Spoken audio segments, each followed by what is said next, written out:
আপনি যদি এই রেসিপিটা বাসায় একবার মাত্র বানান তাহলে মাছ মাংস রেখে সবাই কিন্তু এই রেসিপিটা দিয়ে খাবার খাবে।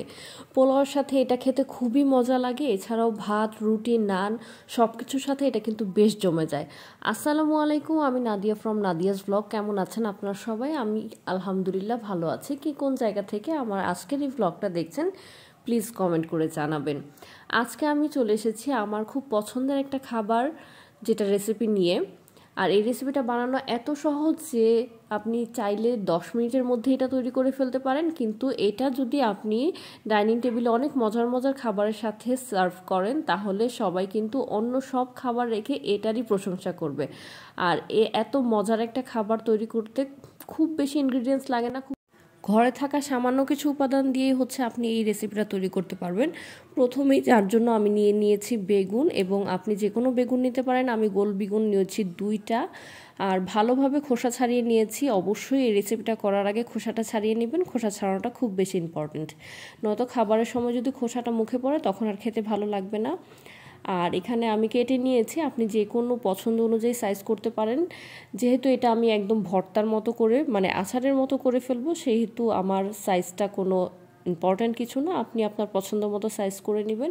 আমি জাস্ট পিস পিস করে কেটে নিয়েছি। তারপর এটাতে আমি হলুদ, মরিচ এবং লবণ দিয়ে ভালোভাবে মাখিয়ে নিয়েছি। তারপর অল্প একটু পানি দিয়ে এটা সিদ্ধ করে নিব। বেগুনের এই রেসিপিটা কিন্তু খেতে ভীষণ মজা, আর এই শীতের দিনে গরম গরম খিচুড়ির সাথেও কিন্তু এই আচারি বেগুনটা দিয়ে খেতে খুব বেশি মজা। তো আমার সিদ্ধটা অনেকটা হয়ে গেছে। সিদ্ধ হয়ে যাওয়ার পর এটাকে ভালোভাবে মিশিয়ে নিতে হবে যেন দানা দানা ভাবটা একদমই না থাকে, একদম ভর্তার মতো করে নিব। আপনি এটা ভর্তার মতো করতে হলে যে কোনো ম্যাশার অথবা কাঠের চামচ ব্যবহার করতে পারেন। আমি চামচ দিয়েই করে নিয়েছি। আর এই তো আমার কিন্তু মেশানোটা অলমোস্ট হয়ে গেছে। তারপর অন্য একটা হাঁড়িতে আমি কিছুটা তেল নিয়ে নিয়েছি। এখানে যদি আপনারা সরিষার তেলটা নিতে পারেন তাহলে এটার টেস্ট আরও বেশি বেড়ে যাবে।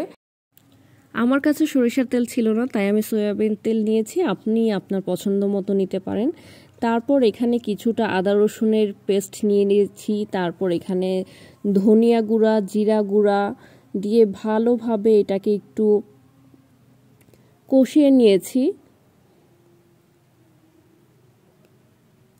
আর ভালো করে কষাতে হবে, খাবার অনেকটা টেস্ট হয় কিন্তু এই কষানোর উপরে। আর তারপরে আমি এটাকে এর মধ্যে 1 চামচ 5 ফোড়নের গুঁড়া দিয়ে দিয়েছি। যেহেতু আচারি বেগুন তৈরি করছি, সো 5 ফোড়নটা খুব বেশি ইম্পর্টেন্ট, এটা অবশ্যই দিতে হবে। তারপর এই কষানো মশলাটার মধ্যে আমি সিদ্ধ করা বেগুনগুলো দিয়ে নিয়েছি, আর এটা ভালোভাবে নেড়েচেড়ে এটার মধ্যে আরও 1 চামচ 5 ফোড়নের গুঁড়া দিয়ে নিলাম। তারপর এটাকে ভালোভাবে একদম শুকাতে হবে, ভেজে ভেজে একদম যখন ভাজা ভাজা শুকনা হয়ে যাবে তখন এটার মধ্যে আমি অ্যাড করব কিছুটা চিনি।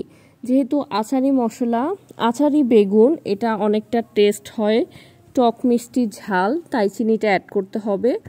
আর যখন একদম হয়ে গেছে নামানোর আগ মুহূর্তে এই আচারি বেগুনের মধ্যে অ্যাড করব তেঁতুলের কাঠ বা তেঁতুলের মার, আপনারা যে যেটা বলেন। তেঁতুলটাকে প্রথমে ভিজিয়ে রেখেছি, তারপর ওইটা থেকে ভালো করে তেঁতুলের পানিটা নিয়ে নিয়েছি। তেঁতুলের মার দেওয়ার সাথে সাথে আমার এই রেসিপির সকল ইনগ্রিডিয়েন্টস দেওয়া শেষ হয়ে গেল। এখন জাস্ট নেড়ে চেড়ে ভালোভাবে একদম ভাজা ভাজা করে নামিয়ে নিব।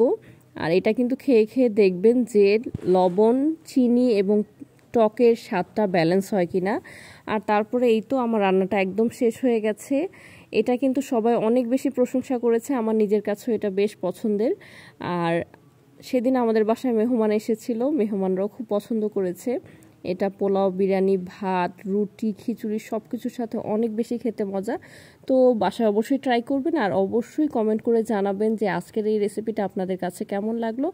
এমন সহজ সহজ আরও নতুন নতুন রেসিপি পেতে অবশ্যই আমাকে কমেন্ট করবেন। সবাই লাইক কমেন্ট করে আমার চ্যানেলের সাথে থাকবেন, সাবস্ক্রাইব করবেন, এবং আপনাদের বন্ধু এবং পরিবারের সাথে অবশ্যই আমার এই ভিডিওগুলো শেয়ার করবেন। সবাই ভালো থাকবেন, সুস্থ থাকবেন। আজকের মতো বিদায় নিচ্ছি। আল্লাহ হাফেজ।